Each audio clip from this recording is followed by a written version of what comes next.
योग दर्शन की 268वीं कक्षा है। तो योग दर्शन के द्वितीय साधन पाद को हम लोग पढ़ रहे हैं और इसमें प्राणायाम का प्रसंग चल रहा है। कल की कक्षा में हमने 3 प्राणायामों को देखा है। बाह्य प्राणायाम, आभ्यंतर प्राणायाम, स्तंभ वृत्ति प्राणायाम। साथ में एक चीज और देखी थी कि जब इन प्राणायामों को करते हैं तो इनके करने में देश, काल और संख्या को भी देखा जाता है। यानी प्राण किस देश तक जा रहा है, कितना उसका विस्तार हो रहा है। साथ में ये भी देखते हैं कि प्राणायामों की संख्या कितनी है, उनको क्षणों में हम गिनते हैं, ये भी एक प्रक्रिया होती है, ये भी देखा जाता है। साथ में संख्याओं को लेकर भी अ, अच्छा काल है, देश, काल और संख्या, इन तीनों को लेकर के देखा जाता है। तो ऐसा प्राणायाम दीर्घ और सूक्ष्म होता है, लंबा चलता है, साथ में वो सूक्ष्मता को प्राप्त होता है, अधिक प्रभावशाली होता है। ये हमने कल की कक्षा में देखा था। यदि पिछले पाठ में से किसी को कोई बात समझ में ना आई हो, किसी का कोई प्रश्न हो, तो आप हाथ खड़ा करके पूछ सकते हैं। जी बताइए। आदरणीय चंद्र प्रकाश मौर्य जी हैं, आप बताइए।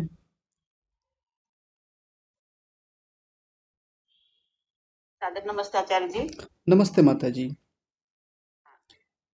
आचार्य जी, ये पूछ रहे थे कि ये प्राणायाम के समय देश, काल और संख्या को कैसे गठित किया जा सकता है? कल बताया तो था माता जी इसके बारे में। जैसे हाँ, देश। बताया तो था, लेकिन प्राणायाम करते समय ध्यान तो प्राणायाम पे रहता है, सांसों पे रहता है। तो हम्म। संख्या को कैसे किया जा सकता है उसमें काउंट? हाँ ठीक है।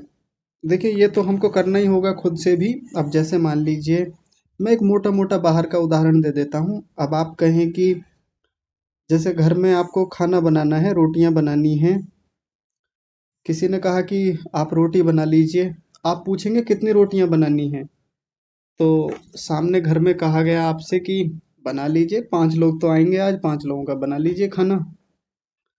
अब आप उनसे कहने लगे कि अब मैं कहाँ तक गिनती करूँ इनकी, कितना बनाना है, कैसे बनाना है, क्या बनाना है, और उनको पसंद है भी कि नहीं है। लेकिन फिर भी बनाते हैं हम। हमको एक अनुमान होता है कि हाँ इतनी, इतने लोग आ सकते हैं, इतनी रोटियां ठीक रहेंगी। अब आप रोटी बनाने बैठे, तो क्या इसमें बहुत सोचना पड़ता है कि रोटी कितनी चौड़ी बननी है, कितनी पतली बननी है। आएंगे उनको मोटी रोटियां अच्छी नहीं लगेंगी, तो पतली बननी चाहिए।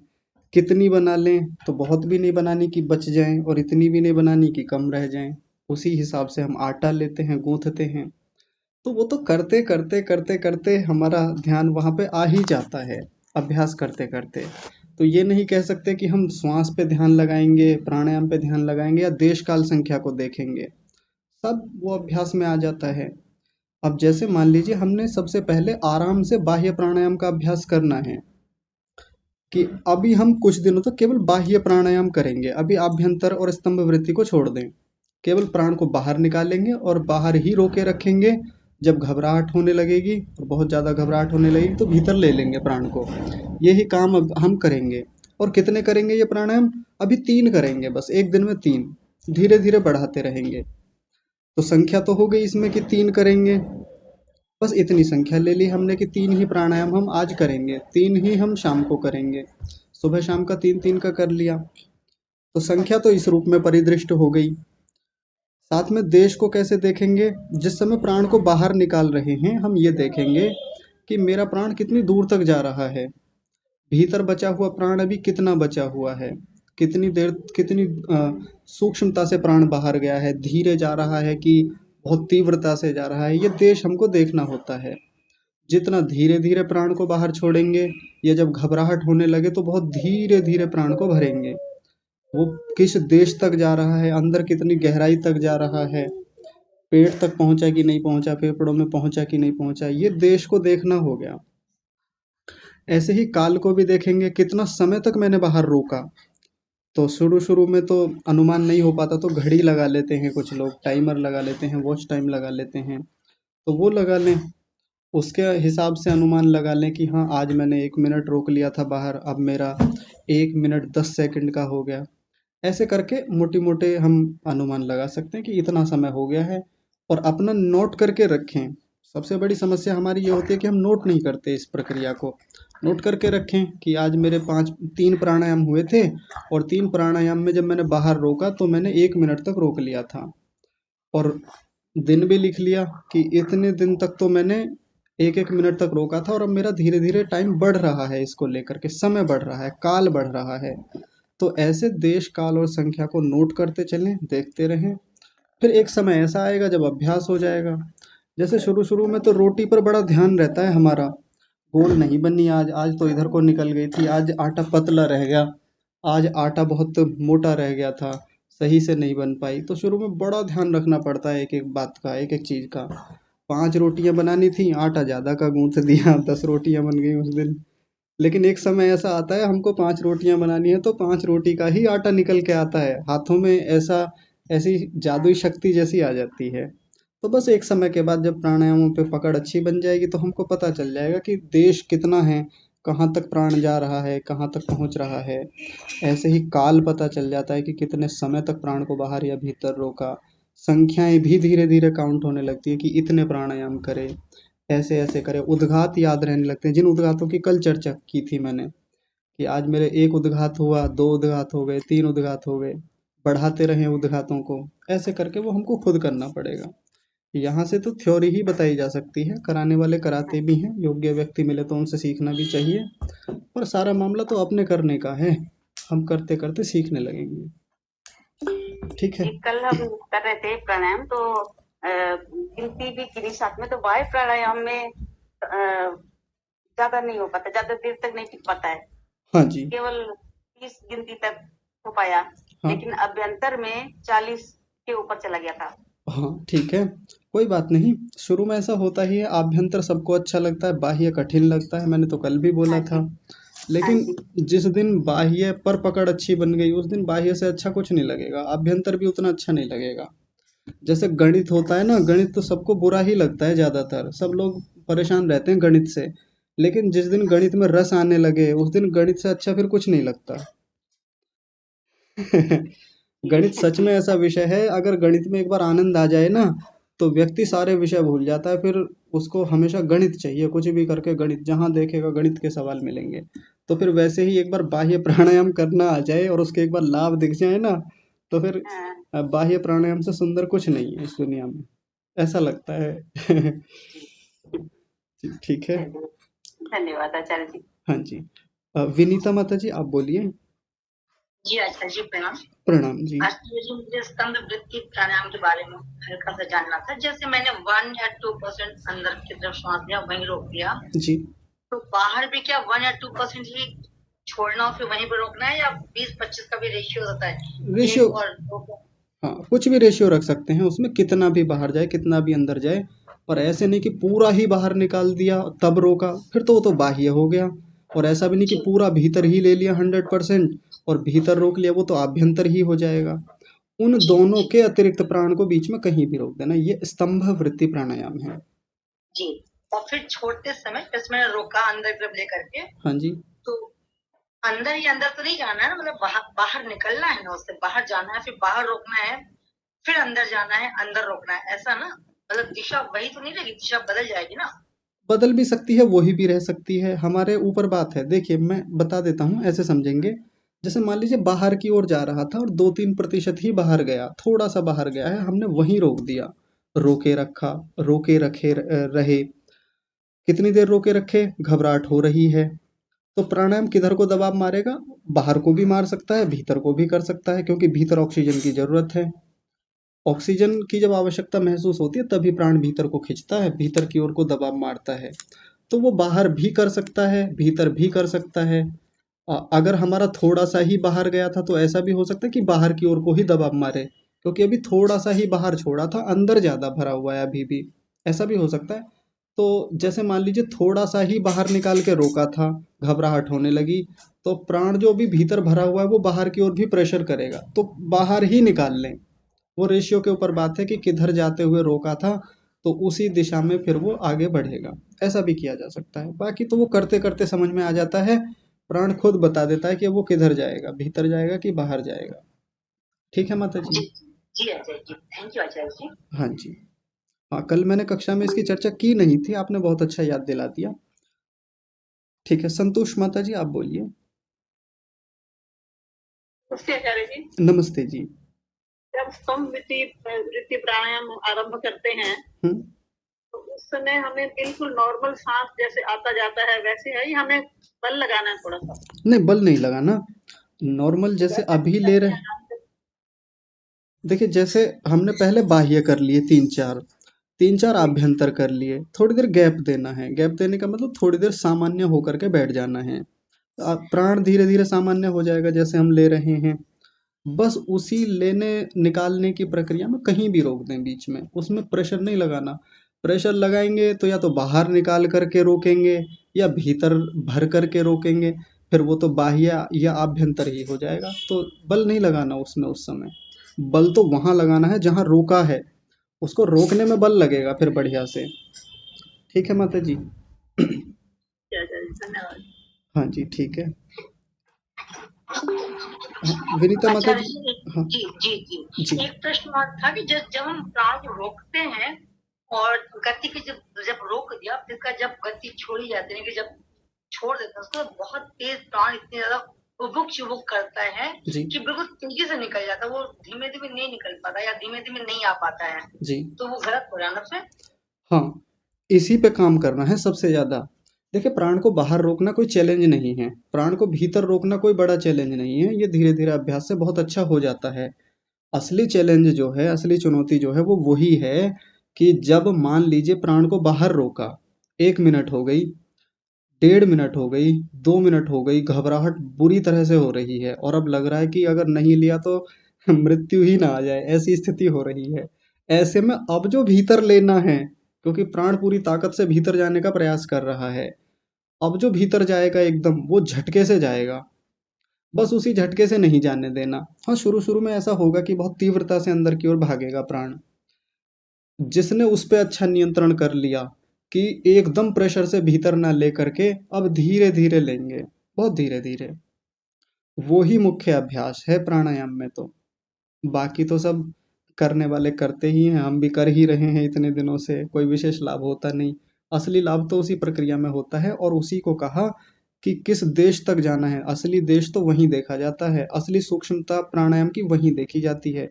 ये जो सूक्ष्म आया ना कि हमने प्राण को बाहर रोका, घबराहट बढ़ी हुई है, प्राण अचानक से भीतर आना चाहता है, लेकिन हमने अचानक से ना लेकर के इतना धीरे धीरे लिया कि उस प्रक्रिया में झेलना तो बहुत कुछ पड़ा, हमें कठिनाई तो बहुत हुई, सहन तो बहुत करना पड़ा, लेकिन हमने इतना सूक्ष्म बना दिया उसको, जो कि बहुत प्रेशर से आने वाला था। ये प्राण सूक्ष्म बनेगा, इसी को यहाँ जो सूक्ष्म कहा गया सूत्र में, ये वो वाली बात है। अभ्यास से हो जाता है ये भी। शुरू में कठिन लगता है, बड़ी बेचैनी होती है, तो ज़्यादा बेचैनी पहले ही ना होने दें। कितने लोग तो घबराहट पहले ही बाहर होने लगी, अब भीतर को लेने की प्रक्रिया में और घबराहट हो रही है। तो ज़्यादा भी उतनी घबराहट ना होने दें, ज़्यादा भी सहन ना करें, जितना अपना शरीर का सामर्थ्य है उतना लेकर के चलें। ठीक है? जी आचार्य जी, थैंक यू आचार्य जी। हाँ जी, ठीक है। और किसी का कोई प्रश्न हो तो बताइए, नहीं तो फिर आगे बढ़ते हैं। एक छोटी सी बात और रह गई थी मेरी। हाँ जी, हाँ जी, बताइए ना। जैसे हम बाह्य प्राणायाम कर रहे हैं जी। तो उसमें पहले सांस भरें या जैसे या वैसे के वैसे छोड़ें? नॉर्मल चल रहा है, पहले सामान्य रूप से देख लें। भीतर भर सकते हैं, पहले पहले भीतर भर लें, क्योंकि भरे हुए को आराम फिर। से निकलता भी है कुछ, ऐसे हाँ तो जरा सा निकलता है हाँ हाँ, बिल्कुल। ठीक है, हाँ बिल्कुल सही कह रहे हैं आप। पहले थोड़ा सा भर लें, अच्छे से भर लें भीतर, और जब भर जाए तब निकालें उसको हाँ बढ़िया से, ठीक, तब अच्छा निकल जाता है। ठीक है जी। हाँ जी, ठीक है। तो चलिए आगे का थोड़ा सा देख लेते हैं। पहले एक दो छोटी मोटी बातें आगे बढ़ने से पहले। देखिए, प्राणायाम करने के लिए कुछ सावधानियां होती हैं जो यहाँ नहीं लिखी। आप सोच रहे होंगे कि प्राणायाम में तो बहुत सारी बातें होती हैं, प्राणायाम कब करें, सुबह करें, शाम को करें, दोपहर में करें, रात में करें, ऐसा कुछ तो लिखा नहीं है। भोजन करने के बाद करें कि पहले करें, ऐसा भी कुछ नहीं लिखा। इतना कुछ लिखने की हमारे लिए तो आवश्यकता नहीं थी, या उनको महसूस नहीं होगी अपने समय के हिसाब से। जब ऋषि ने इन सूत्रों की रचना की होगी या महर्षि व्यास जी ने इनका भाष्य लिखा होगा, तो उन्होंने जरूरत नहीं समझी होगी। नहीं तो कई बार अपने लोग ये सोचते हैं, भाई इनमें ऐसा क्यों नहीं लिखा, वैसा क्यों नहीं लिखा, लिखना चाहिए था। खाना खाने के बाद यदि कोई कर ले वो तो परेशान ही हो जाएगा, वो तो बीमार पड़ जाएगा, उनको लिखना चाहिए था ऐसा। अब परंपरा में बहुत सारी चीजें चलती हैं, नहीं लिखी जाती, नहीं है जरूरत। जैसे बहुत सारी चीजें जैसे एक उदाहरण के रूप में समझ लेते हैं कि जब हम नया फ़ोन लेकर के आते हैं तो उसमें एक वार्निंग आती है। वैसे भी लोग समझाते भी हैं इस चीज़ को कि 80% से फ़ोन को ज़्यादा चार्ज ना करें, और 20% जब आ जाए तो उससे ज़्यादा भी उसको डाउन ना होने दें। लेकिन एक समय के बाद जब वो चीज़ें हमारे अपने अभ्यास में आ जाती हैं, तो इन बातों की बहुत ध्यान दिया नहीं जाता। अभ्यास में आ गई वो बातें, यानी हमारी परंपरा में आ गई। नहीं तो बड़ा टोका जाता है इस चीज़ के लिए। यदि कोई समझदार व्यक्ति देख ले तो यही कहता है, इतना चार्जिंग पे मत लगाओ, पूरा 100% नहीं करना चाहिए। और ये भी नहीं कि लगा के छोड़ दिया बिल्कुल। पहले क्या होता था, लगा के छोड़ दिया, लगा पड़ा है, पूरी रात लगा पड़ा है, फोन हो रहा है चार्ज बिना बात के, 100% भी हो गया। लेकिन एक समय जब चीजें अभ्यास में आ जाती हैं, परंपरा में आ जाती हैं, तो फिर उनके बारे में उतना व्याख्यान नहीं किया जाता, उनके बारे में उतना दिशा निर्देश नहीं किए जाते। क्यों? क्योंकि अब वो सामान्य हो गई हैं, वो हमको ध्यान ही रखनी चाहिए। उस पर इतना क्या बताना। 20% से ज़्यादा गिरने मत दो, ज़्यादा गिरने दोगे उस बैटरी को तो खराब होने लगेगी, वो उतना बैकअप नहीं दे पाएगी। ज़्यादा चार्ज करोगे तो फूल जाएगी, खराब हो जाएगी। सामान्य सी बात है, हम सब समझने लगे हैं अब धीरे धीरे। अब इस बात को कंपनी बार बार लिख के थोड़ी भेजेगी, बार बार वार्निंग थोड़ी देगी, उसमें आ गई वो सब चीज़ें अभ्यास में। वैसे ही बहुत सारी बातें जो उस समय परंपरा में चल रही होंगी, ऋषि को आवश्यकता नहीं लगी होगी, रही हैं ऐसे में, तो वो हमको खुद समझनी चाहिए। जैसे मैं बता देता हूँ कि अगर कोई व्यक्ति भोजन के बाद प्राणायाम करेगा तो सीधी बात है, हानि होगी, निश्चित रूप से होगी। अभी अभी भोजन किया है, भोजन किए हुए का रस बन रहा है भीतर। रस बनने की प्रक्रिया में बहुत कुछ भीतर चल रहा होता है, शरीर की ऊर्जा पेट की ओर लगी हुई है, बहुत सारी प्रक्रियाएं भीतर चल रही हैं। रस से आगे और कई चीजें शुरू हो गई हैं। अब ऐसे में हम प्राणायाम करेंगे तो प्राणायाम करने से पेट पर दबाव आता है और बल आता है, शरीर को अतिरिक्त ऊर्जा चाहिए, अतिरिक्त ऑक्सीजन चाहिए। बहुत सारी ऑक्सीजन हमारी पेट की तरफ लगी हुई है, अन्य प्रक्रियाओं में लगी हुई है, रक्त में लगी हुई है। तो सबका सिस्टम गड़बड़ा जाएगा, वो बहुत दिक्कत जैसी स्थिति बन सकती है। हम खुद जानते हैं कि भरे पेट और तुरंत भोजन करने के बाद में, अचानक से पानी पीने के बाद में, या प्राणायाम करके अचानक से पानी ना पिएं, ये सब सामान्य बातें हैं जो हमको वैसे भी ध्यान रखनी चाहिए। किसी व्यक्ति को बहुत ज़्यादा फेफड़ों की समस्या है, किसी को मान लीजिए हृदय में समस्या है, उसको हार्ट में कोई ऐसी गंभीर समस्या है, ऐसा व्यक्ति ना करे। ये सामान्य बातें हैं, करेंगे तो उनको खुद समस्या होगी। बहुत बूढ़े हैं, बहुत दुर्बल हैं, शरीर में ताकत नहीं है, सामर्थ्य नहीं है, प्राणायाम बिल्कुल ना करें। करें तो सामान्य रूप से श्वास प्रश्वास की प्रक्रिया कर लें, या इतना कर लें कि जिससे ठीक ठाक अपनी स्थिति बनी रहे, बिगाड़ ना हो जाए ज़्यादा। क्योंकि यदि प्राणायाम करते करते ही बिगाड़ लिया ना, यदि प्राणायाम करते हुए कुछ चीज़ें बिगड़ गई तो उसको कोई सुधार नहीं सकता। ये भी होता है।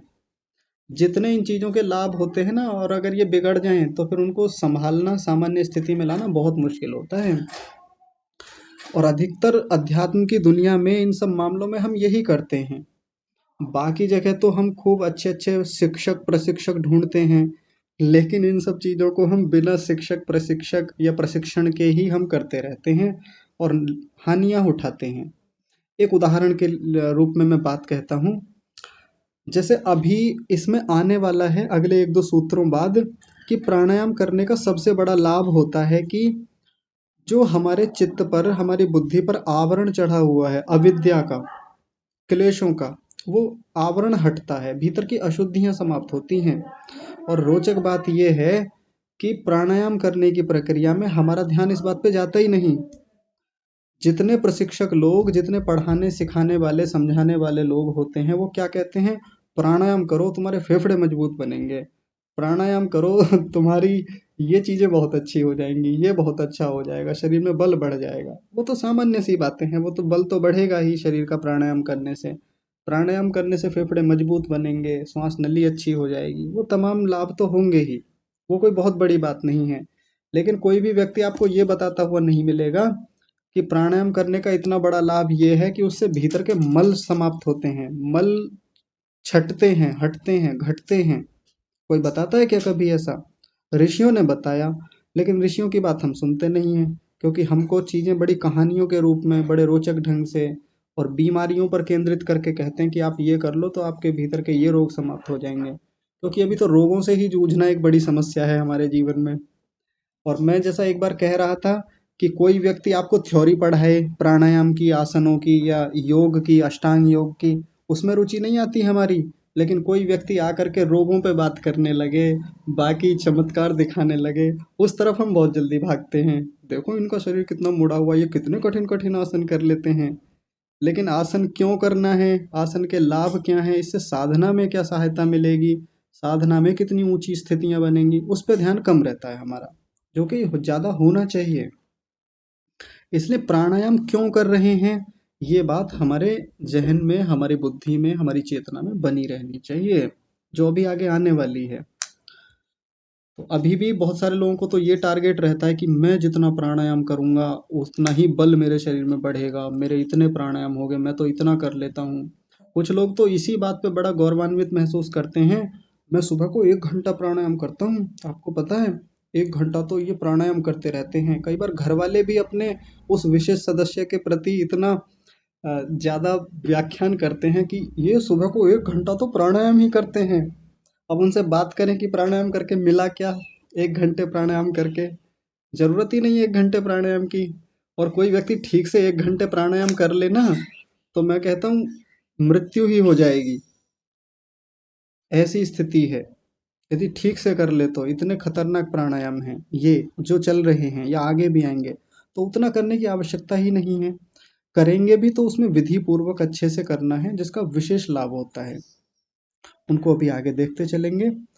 तो कुछ सावधानियां हैं वो हम स्वयं भी जानते हैं कि भोजन करने के बाद ना करें, शरीर बहुत दुर्बल है तब ना करें, वृद्धावस्था अधिक है तो ना करें, और बहुत गर्मी, जैसे इस समय गर्मी का मौसम चल रहा है, तो ऐसे समय में प्राणायाम कम करें या बिल्कुल ना करें। इससे गर्मी और बढ़ेगी, हानि होने की संभावना रहती है। सर्दियों में खूब किए जा सकते हैं, अच्छा लगता है, शरीर में बल भी बहुत रहता है उस समय। तो ये कुछ बातें हैं, आइए आगे बढ़ते हैं। अभी तक हमने 3 प्राणायाम देखे, बाह्य, आभ्यंतर और स्तंभ वृत्ति।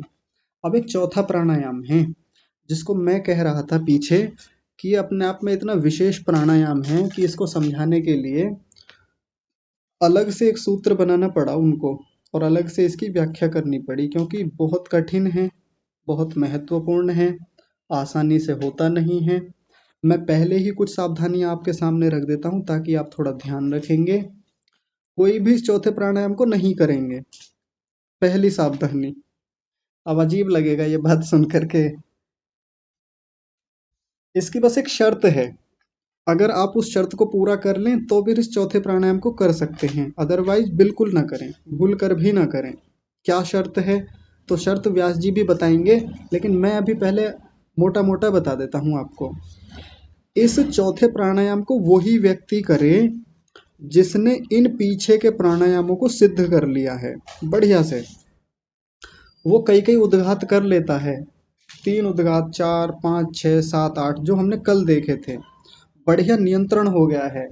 बाहर जब प्राण को रोकता है तो अच्छी गति से रोकता है, जब उस प्राण को भीतर की ओर खींचता है तो बहुत सूक्ष्मता में चला गया है, यानी उसके प्राण दीर्घ हो गए हैं और अत्यंत सूक्ष्मता में पहुंच गए हैं। अब इन प्राणायामों को करने में उसको बाधा नहीं आती, इन प्राणायामों को करने के विशेष लाभ उसको जीवन में दिखने लगे हैं, परिपक्वता आ गई है इन तीनों प्राणायामों में। जब वो इन परिपक्वताओं को पूरा कर चुका हो, कुछ वर्षों तक इसका नियमित अच्छी रीति से अभ्यास कर लिया हो, तब वो इस चौथे प्राणायाम की ओर बढ़े, अन्यथा बिल्कुल ना करे। क्यों ना करे? पहली बात तो होगा ही नहीं, स्पष्ट बात है, मैं एकदम स्पष्ट बोल रहा हूँ, हो ही नहीं पाएगा, इतना जटिल इतना कठिन प्राणायाम है, कैसे नहीं हो पाएगा? तो आइए विधि देख लेते हैं, बात खुद से समझ में आ जाएगी। यदि कोई कहेगा कि नहीं हम तो कर लेंगे, हम तो करके दिखाएंगे, यदि कोई अड़ जाए इस बात पे, तो आइए अड़ जाइएगा, देख लीजिए कैसा प्राणायाम है। तो चौथे प्राणायाम का नाम है बाह्याभ्यंतर विषयाक्षेपी चतुर्थः। चतुर्थः यानी चौथा। नाम ही इसका थोड़ा विशेष है, बड़ा नाम है। नाम क्या है? बाह्याभ्यंतर विषयाक्षेपी। एक ही नाम है, एक ही प्राणायाम का नाम है ये। बाह्य अभ्यंतर दोनों को मिला करके विषयाक्षेपी, यानी बाह्य और आभ्यंतर जो दोनों प्राणायाम है उनका जो विषय है उसमें आक्षेप डाल देना, उसमें रुकावट कर देना, ये चौथा प्राणायाम है। जैसे बाह्य प्राणायाम का विषय क्या है? प्राण को बाहर रोकना, बाहर रुक जाता है इसमें प्राण। और जो आभ्यंतर प्राणायाम होता है इसका विषय क्या होता है? प्राण इसमें भीतर रोका जाता है। तो उस भीतर रोकने की प्रक्रिया को या बाहर रोकने की प्रक्रिया में ही उस विषय में आक्षेप डाल देना और उसका विरोध करना और उसमें विक्षेप पैदा करना और रुकावट डालना उसमें। कैसे करेंगे अभी समझेंगे इस बात को सरल भाषा में। तो देखिए व्यास जी कुछ समझा रहे हैं और व्यास जी भी अपनी बात को समझाने के लिए पिछले प्राणायामों को एक बार फिर से दोहरा रहे हैं ताकि बात हमको अच्छे से समझ में आए और कोई गलत तात्पर्य ना ले ले। देखिए, देश काल संख्या भी बाह्य विषय परिदृष्ट आक्षिप्तः। देश काल और संख्या के द्वारा बाह्य विषय वाला जो प्राणायाम है, यानी बाहर का जो प्राणायाम है, जब प्राण को बाहर रोका था, बाह्य विषय परिदृष्ट, वो देख लिया गया है। यानी हमने देश को अच्छे से देख लिया है, काल को, संख्याओं को, यानी प्राणायाम हमारा बहुत सुंदर रीति से हो गया है। बाह्य प्राणायाम कई वर्ष हो गए करते करते, उस पर पकड़ अच्छी बन गई हमारी। परिदृष्ट, अच्छे से देखा है, अच्छे से अभ्यास कर लिया, देश का भी, काल का भी और संख्या का भी। बस इतना समझाना चाह रहे हैं। और आक्षिप्त, आक्षिप्त मतलब करके छोड़ दिया उसको। छोड़ने का मतलब पूरी अच्छी स्थिति बना ली। जैसे कोई लोग कहते हैं ना कि अरे ये काम तो हमने करके छोड़ दिए। कहते हैं ना, बहुत सारे बड़े बूढ़े लोग कहते मिल जाएंगे कि जिन कामों को आप कर रहे हो ना, ये तो सब करके छोड़ रखे हैं। तो आक्षिप्ता का मतलब बिल्कुल वैसा ही है कि आप हमको वैसे ही ना समझे कि ये बाल ऐसे ही सफेद हो गए हैं, ये करके छोड़ रखे हैं, यानी हमारा अभ्यास पक्का है इन सब चीजों में। आप बेवकूफ ना समझे हमें। तो देश काल और संख्या के द्वारा बाह्य विषय यानी बाह्य प्राणायाम जो है वो अच्छी तरह से देख लिया गया है और देख करके छोड़ दिया गया है। अब छोड़ने का मतलब ये नहीं कि अभ्यास छोड़ दिया है, यहाँ बस छोड़ने का वही तात्पर्य है जो बड़े बूढ़े बोलते हैं कि ये सब काम तो करके छोड़ दिए हमने बस वो मतलब है। ऐसे ही आभ्यंतर के बारे में कह रहे हैं, तथा आभ्यंतर विषय परिदृष्ट आक्षिप्त। तथा, तथा का मतलब होता है वैसे ही, जैसे बाह्य प्राणायाम का कर रखा है मैंने, ऐसे ही आभ्यंतर प्राणायाम को अच्छे से करके देखा है। देश कितना है उसका, कितनी भीतर तक मैं प्राण को भर लेता हूँ, कितना अंदर तक जाता है, देश देख लिया, संख्या देख ली कि इतने प्राणायाम मेरे हो जाते हैं, और काल का भी निर्धारण कर लिया, इतने उद्गात मेरे प्राणायामों के हो गए हैं। और करके आक्षिप्त, बहुत उत्तम रीति से प्राणायाम कर चुका हूँ मैं, यानी मेरी पकड़ अच्छी है इस प्राणायाम पे भी। और आगे कह रहे हैं उभयता दीर्घ सूक्ष्म। ये जो दोनों हैं उभयथा यानी दोनों प्रकार के जो प्राणायाम है, इसको मैंने दीर्घ और सूक्ष्म कर लिया है। ऐसी मेरी स्थिति बन गई है, बहुत दीर्घ, यानी देश की दृष्टि से दीर्घ और काल की दृष्टि से दीर्घ, बहुत लंबा कर लिया है मैंने इस प्राणायाम को। सूक्ष्म का मतलब होता है नहीं, देश की दृष्टि से सूक्ष्म, काल और संख्या की दृष्टि से दीर्घ कर लिया है। काल यानी समय लंबा हो गया है इसका, दीर्घ हो गया है, और साथ में संख्याएं भी लंबी हो गई हैं, संख्याएं भी दीर्घ हुई हैं। सूक्ष्म का मतलब होता है देश की दृष्टि से सूक्ष्म कर लिया है। बहुत बारीक मेरा प्राणायाम हो गया है। कुल मिलाकर के दोनों प्राणायामों पर मेरी महारत हासिल है, मैंने ऐसा कर लिया है। ऐसा व्यक्ति जब सोच ले, जब उसकी ऐसी स्थिति बन जाए, तब उसके बाद में अभी और आगे कहेंगे। तो देखिए क्या कह रहे हैं, तत्पूर्वको भूमि जयात क्रमेण उभयोः गत्याभावश्चतुर्थः प्राणायामः। तत्पूर्वको, तत्पूर्वको माने इस पूर्वक, यानी इन दोनों के पूर्वक, ये जो दो ऊपर कर लिए हैं इसके बाद, पूर्वक का मतलब है यहाँ पे बाद, इनके सहित यानी इनको करने के बाद, तत्पूर्वक भूमि जयात, भूमि पर विजय करने के बाद में, यानी अच्छी भूमि बना ली है, अच्छी स्थिति बन गई है। भूमि जयात का मतलब बहुत अच्छी स्थिति बना ली है, इन पे पकड़ अच्छी बन गई है, इसी को भूमि जयात कहते हैं। क्रमेण क्रम से, क्रमेण का मतलब क्रम से, ये सब काम क्रम से किए हैं। पहले बाह्य प्राणायाम पर अच्छे से अभ्यास करके उसको किया, और फिर आभ्यंतर को भी क्रम से करके उसका भी अभ्यास अच्छा कर लिया। और क्रमेण उभय उभयोः गत्याभावः चतुर्थः प्राणायामः। इन दोनों की गति का अभाव जो करना है वो चतुर्थ प्राणायाम है। जब दोनों प्राणायामों के स्थान पर गति का अभाव कर दिया, जैसे बाहर के प्राणायाम में तो बाहर की ओर गति करते हैं, बाहर की ओर प्राण को ले जा करके रोकते हैं, और आभ्यंतर प्राणायाम में अंदर की ओर प्राण की गति रहती है, तो उस गति का अभाव कर देना, ये क्या है, चतुर्थ प्राणायाम है। अब कोई ये कह सकता है कि ये काम तो हमने तृतीय प्राणायाम में भी किया था, जो पीछे तीसरा देखा था स्तंभ वृत्ति, उसमें भी तो दोनों की गति का अभाव करते हैं। देख लीजिए, पंक्ति देख लीजिए, बिल्कुल ऐसी ही मिलेगी, अभी दिखाते हैं। ये रहा ना, तृतीय स्तंभ वृत्ति ही स्तंभ वृत्ति यत्र उभय अभाव, उभय अभाव, उसमें भी उभय अभाव आया था, यानी दोनों का अभाव किया था। अब यहाँ चतुर्थ में भी बिल्कुल वही बात कह रहे हैं, लेकिन चौथा वाला प्राणायाम विशेष प्राणायाम है, इसमें विशेष रीति से गति का अभाव किया जाता है। तीसरे में तो किया ही जाता है। देखिए उसी बात को समझा रहे हैं, तृतीयस्तु विषय अनालोचितो गत्याभावः सकृता सकृदारब्ध एव देश काल संख्या भी परिदृष्टो दीर्घ सूक्ष्म। ये कह रहे हैं कि तीसरे में भी गति का अभाव होता है, वो बात ठीक है, लेकिन उसमें एक विशेष बात रहती है, चौथे वाले में कुछ विशेष बात है जो तीसरे में नहीं होती।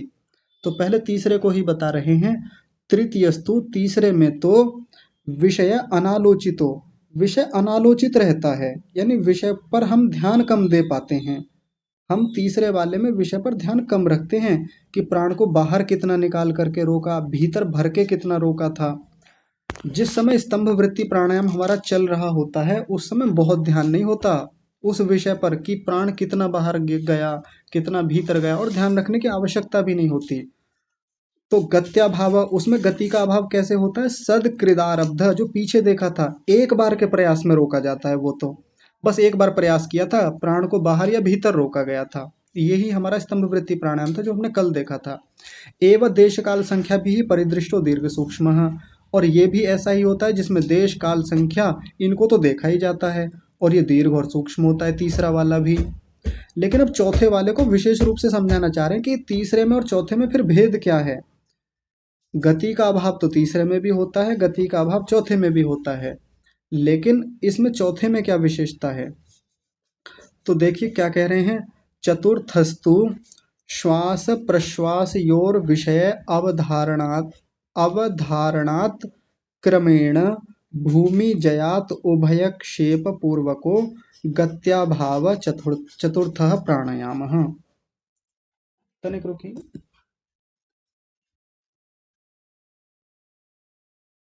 हाँ जी, चतुर्थस्तु, चौथे को समझा रहे हैं। चौथा वाला प्राणायाम जो है वो कैसा है, श्वास प्रश्वास योर विषय अवधारणात्, इसमें श्वास और प्रश्वास की अवधारणा की जाती है, क्रमेण, क्रम से, भूमि जयात उभय क्षेप पूर्वको, भूमि के जय हो जाने के बाद।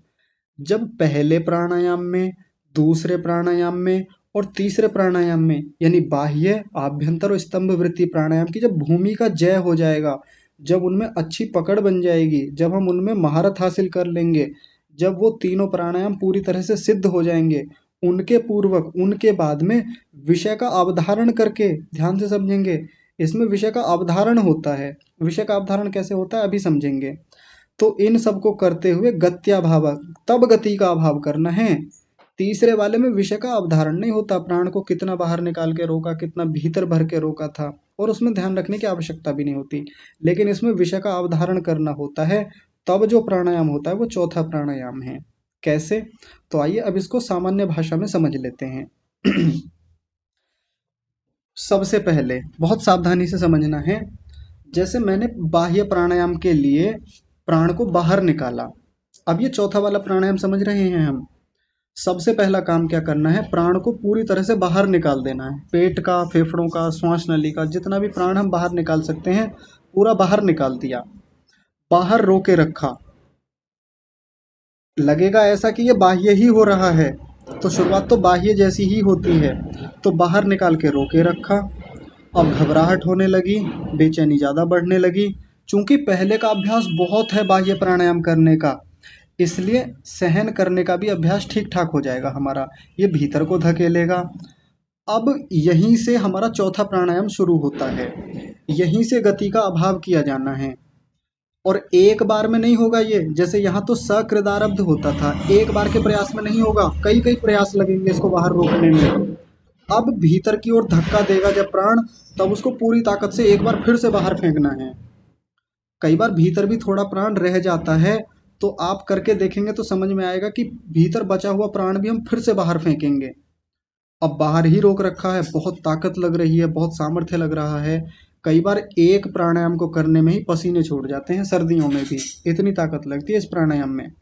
वो भीतर आने का पूरा प्रयास कर रहा है, आने ही नहीं दिया, बल्कि भीतर भी जो बचा हुआ है या नहीं भी बचा हुआ है तो भी प्रयास पूर्वक और बाहर की ओर धकेला गया और उसमें ताकत लगा करके बाहर की ओर किया गया। कई कई प्रयास लगते हैं इसमें, अंदर आने ही नहीं दिया। इतना सामर्थ्य एक प्राणायाम में लगा। जब बहुत अधिक समय हो गया, अब घबराहट ज़्यादा होने लगी, तब इसको फिर भीतर की ओर ले लिया। ये गति का अभाव किया हमने अनेक अभ्यासों के द्वारा और विषय की अवधारणा के द्वारा। विषय की अवधारणा का मतलब हमें पता है कि हम बाहर की ओर ले जा रहे हैं, प्राण को बाहर और धकेला जा रहा है और गति का अवरोध किया जा रहा है। दिखने में तो ये लगेगा कि ये तो बाह्य जैसा ही है, लेकिन बाह्य में बस इतना था कि घबराहट होने लगती थी तो बस भीतर की ओर ले लेते थे। इसमें घबराहट होने पर लिया नहीं जाएगा, बल्कि भीतर वाले को और एक बार धकेला जाएगा, 2 बार 3 बार 4 बार या जितना सामर्थ्य है और धकेला जाता है। लगता है जैसे अभी और भीतर थोड़ा सा बचा हुआ है तो उसको भी बाहर निकाल करके बाहर वाले पे और धक्का लगा दें। मान लीजिए भीतर 1% बचा हुआ है और बाहर का 99% वाला जो है, 99 भाग जो है वो भीतर की ओर धक्का लगा रहे हैं, लेकिन भीतर जो एक भाग बचा हुआ है उसी से बाहर के 99 वाले भाग को और प्रेशर दिया जा रहा है। ये इस पूरी प्रक्रिया में बहुत सामर्थ्य लगता है। ये एक प्राणायाम हुआ। अब इसी काम को भीतर भर के करना है। प्राण को पूरा भीतर भरा, अच्छे से पूरा पेट भर लिया, पूरे फेफड़े भर लिए हैं, सांस नली पूरी भर गई है अच्छे से। और ये हम आभ्यंतर प्राणायाम में खूब अभ्यास कर चुके हैं इस चीज का। अब जब प्राण भीतर भर लिया, घबराहट होने लगी, तो आभ्यंतर में पहले क्या होता था, जब घबराहट होने लगती थी, थोड़ी सहन हुई नहीं भी हुई, तो अब धीरे धीरे बाहर छोड़ देते थे। इतना ही किया था आभ्यंतर में। लेकिन अब जो यहाँ हमारा चौथा प्राणायाम हो रहा है, बाह्याभ्यंतर विषयाक्षेपी प्राणायाम है, इसमें जब घबराहट होगी तो जब प्राण बाहर की ओर जाने का प्रयास करेगा, बाहर नहीं जाने देना, बल्कि और भीतर भरेंगे और भीतर भरेंगे और भरने का प्रयास करेंगे। 1 बार 2 बार 3 बार 4 बार, ये जितना सामर्थ्य है उतने बार और धक्का लगा करके भीतर के प्राण को तो भीतर रोकना ही है, बल्कि और बाहर से जितना आ सके उतना और भरा जाएगा और ताकत लगाई जाएगी। इसको बोलते हैं विषयावधारणात्, विषय के अवधारण से। तो ये क्या हो गया, ये आभ्यंतर को लेकर के हो गया।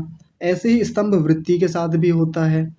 उसके साथ तो कम ही कराते हैं, मुख्य रूप से बाह्य और आभ्यंतर को लेके ही किया कराया जाता है। तो अभी इतना ही ध्यान रखें, इन दोनों प्राणायामों को करते हुए, यानी बाह्य और आभ्यंतर को करते हुए और विशेष धक्का लगाना और विशेष बल लगाना, बार बार प्रयास करना और विषय का अवधारण का ध्यान रखना, तो ये होता है चतुर्थ प्राणायाम।